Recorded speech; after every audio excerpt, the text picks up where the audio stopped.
If you're a parent, teacher, or school leader, and you're sick and tired of the frustration, anger, and unfair treatment of children at high risk in our public schools, then perhaps it's time for all of us to do something about it. In this podcast, Dr. Amitra Berry brings you tips, tools, strategies, and tactics to build successful solutions while touching, moving, and inspiring all of us to transform our schools so that every child thrives. Here's your host, Dr. Berry.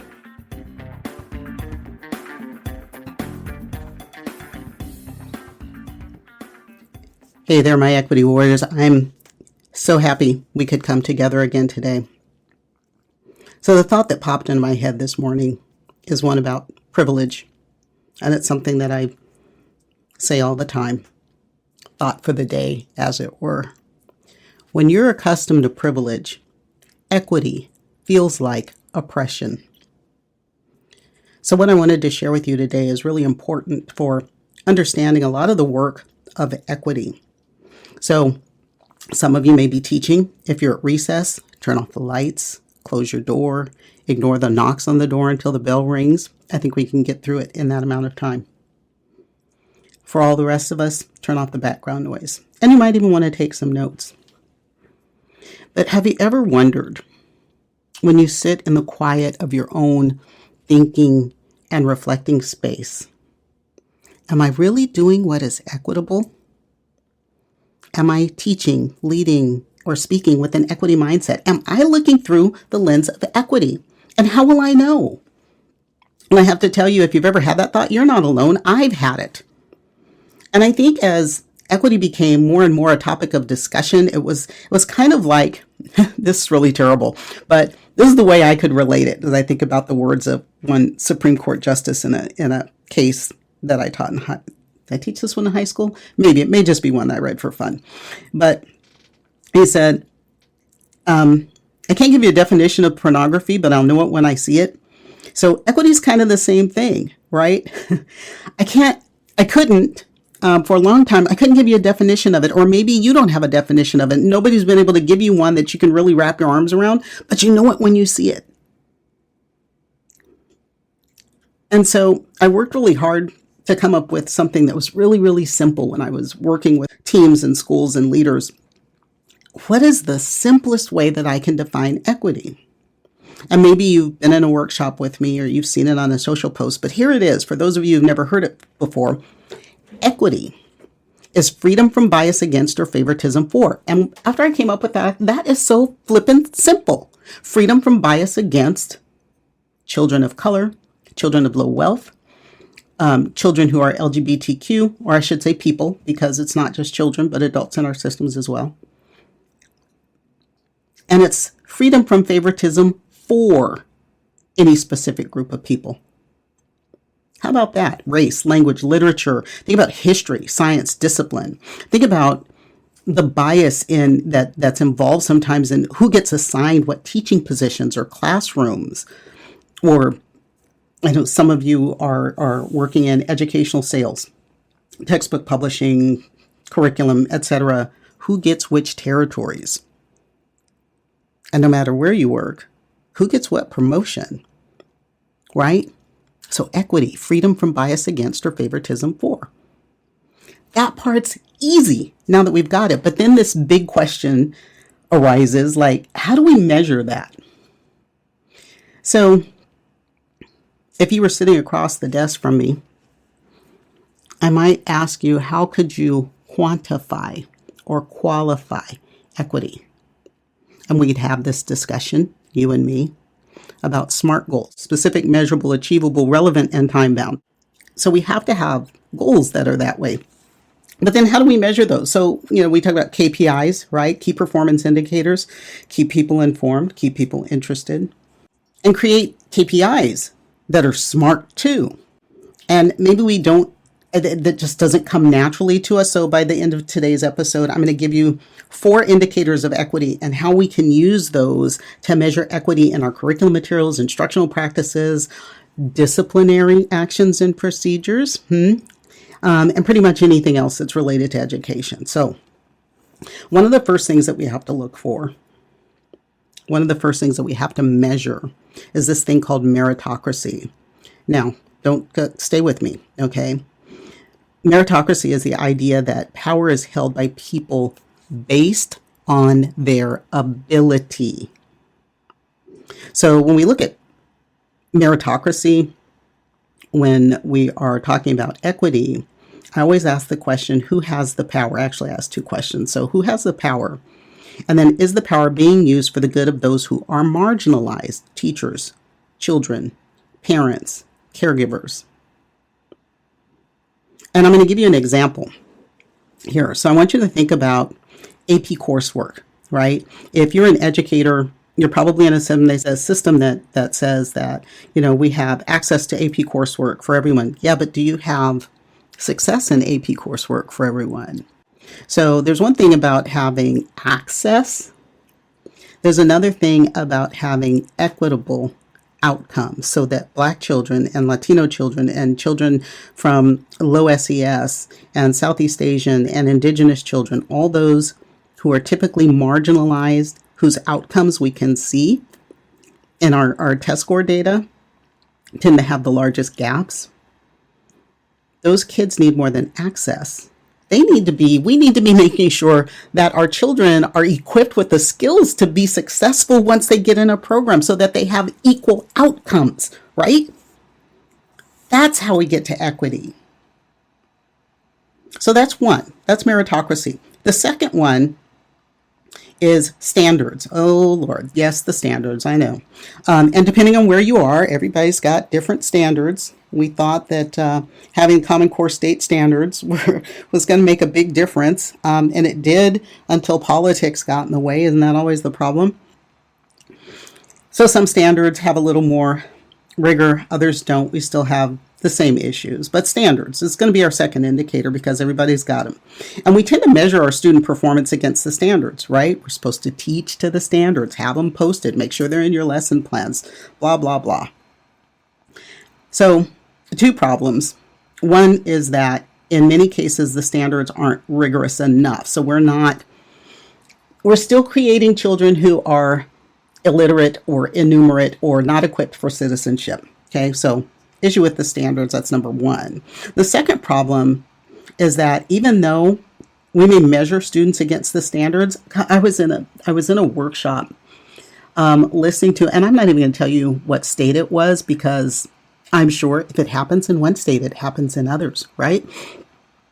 And I actually, hey, it's me. I called out the speaker because they said that the way they were going to rate school systems was student performance against the standards, yes, but having lower benchmarks for, essentially, he didn't use the word, but for marginalized learners. So if your school is 80% free and reduced lunch, your benchmark is lower than affluent schools based on the same standards. So you could both be top-rated schools but not have the same type of outcomes. I mean, it's ridiculous. That is not equity. The question we should be asking is who has mastery, right? So this equity really, when we look at standards, is this second measure should be equality of mastery, even though we have students with unequal starting points.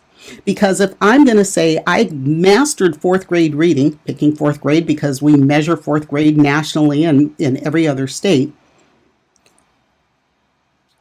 a child who has mastery of fourth grade reading should sound like, when reading aloud, the same piece of material, exactly the same as any other child from any other state, from any other race, any other demographic, reading the same thing. That's how we see equity. In early literacy,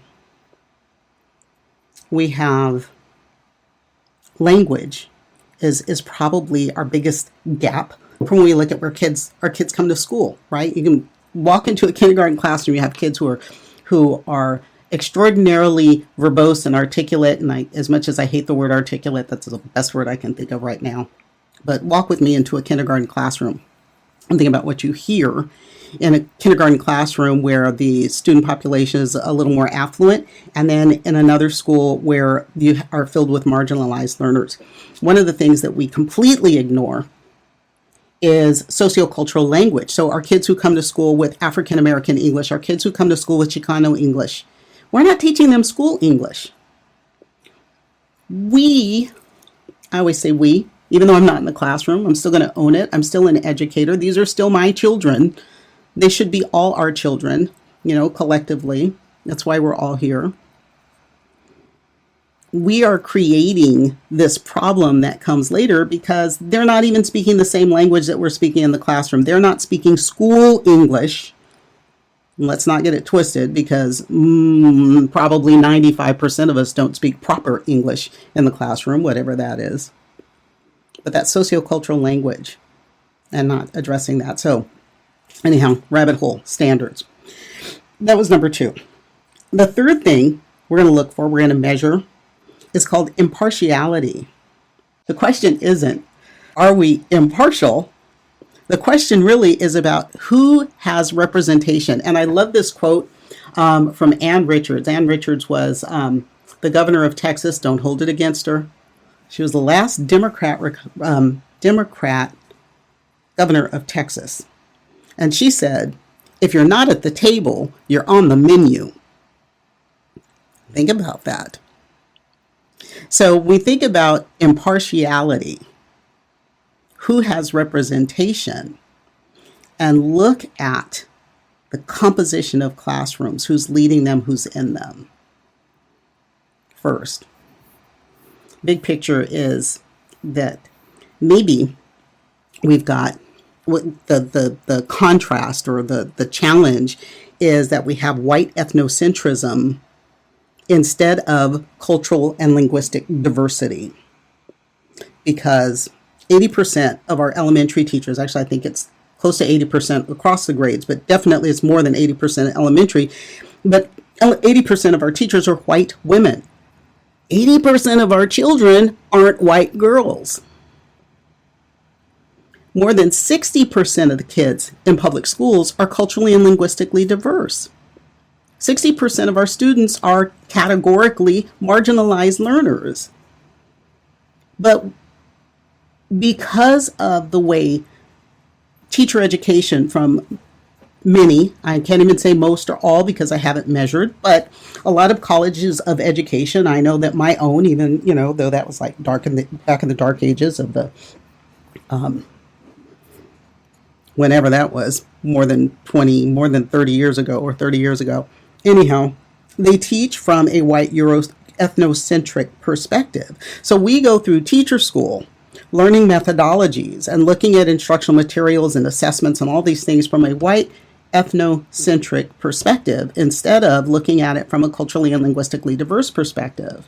And maybe some of that has changed, and maybe it's changing more rapidly now. I know there's a teachers college that I work with that's working hard to change that instructional set. But here's an example. Think about science curriculum. Now, I don't teach science. I'm not a science person. I did teach science once, 7th grade, when my first teaching assignment, maybe I'll tell you that story one day, but I taught 7th grade science one year. But when we look at science books, our science textbooks, are our children represented in them? When you look at the images that are in them, are the kids represented? I mean, have you looked through some textbooks and read through some textbooks? Are the stories? I always love it. I was looking through some instructional materials, not one that I was obligated to look through. This was not a paid gig or anything, but I was looking through some stuff, and it touted their diverse stories. But the diverse stories about children of color, children of Native American ancestry, we had Black stories, we had Mexican and South American stories, but all the people who wrote the stories were white. And that's a problem. Not about our white allies. Thank you for joining us. But a Black story should be told by a Black person because the relationship there is unique. Representation matters. Oh my gosh, representation. Have you seen the trailers for the new Little Mermaid? Right? I don't know why this didn't hit me before. This is just like so perfect. So my daughter, who is now 36, she might get mad because I just gave her age away. She and my niece, who grew up like sisters, because they're so close to the same age. Little Mermaid was like their favorite movie, and maybe some of you guys have had this experience. A Disney animated version with Ariel. So my niece will always want to be Ariel, and my daughter, we still to this day call her the Guppy. But the new Little Mermaid is live action. Please go to YouTube and find the trailer. Just, search for it on YouTube. It's actually quite beautiful. And the woman, and I always forget, she's a twin, so it's Haley and Chloe, but is a Black woman. So the Little Mermaid is Black. And I did put this on social media. If you follow me at Elmitra Berry across Twitter, Facebook, and LinkedIn, you might be able to find it, #EquityWarrior. But there are all these moms were posting to TikTok the reactions of their little Black girls as they saw the trailer, and the tears of joy and the surprise and just being so excited. They're like, she looks like me.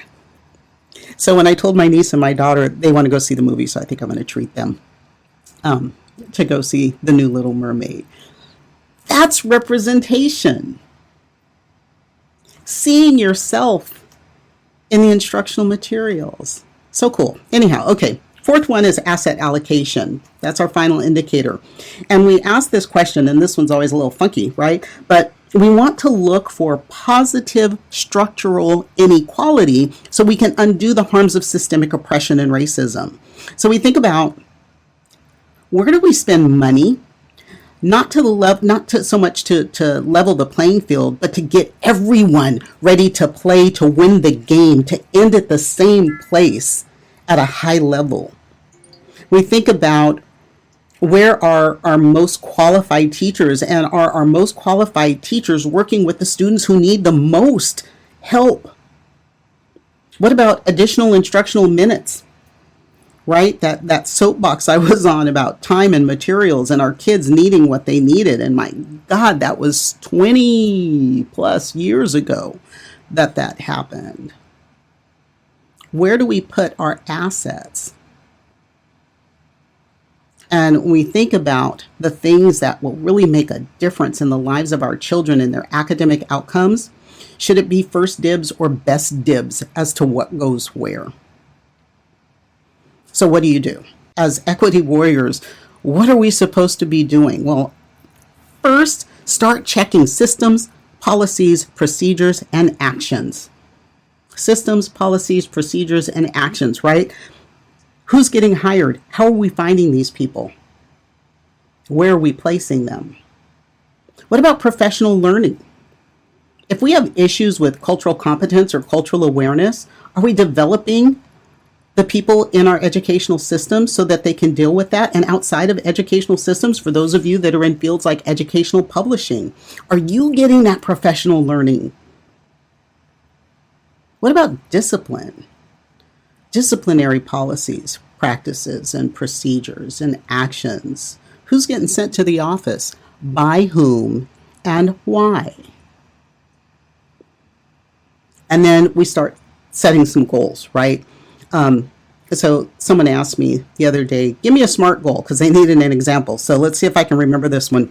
A SMART goal for curriculum might be something like, any textbook selected for adoption beginning in the next cycle will exceed state standards, have content, stories, and images that represent the diversity of learners in our school system, rely on instructional methods that address the diversity of languages and learning needs of all learners, and have authorship and authorship and reviewer diversity that exemplifies a focus on equity.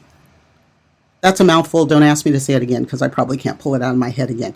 But use those indicators and ask those questions.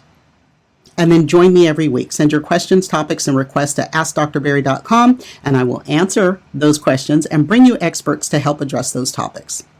Let's not worry about the things we can't change. Let's change the things we can no longer accept.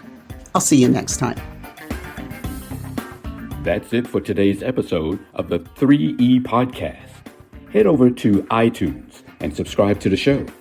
One lucky listener every single week that posts a review on iTunes will win a chance in a grand prize drawing to win a $25,000 value private VIP day with Dr. Berry herself. Be sure to head over to 3epodcast.com and pick up a free copy of Dr. Berry's gift. Then join us on the next episode.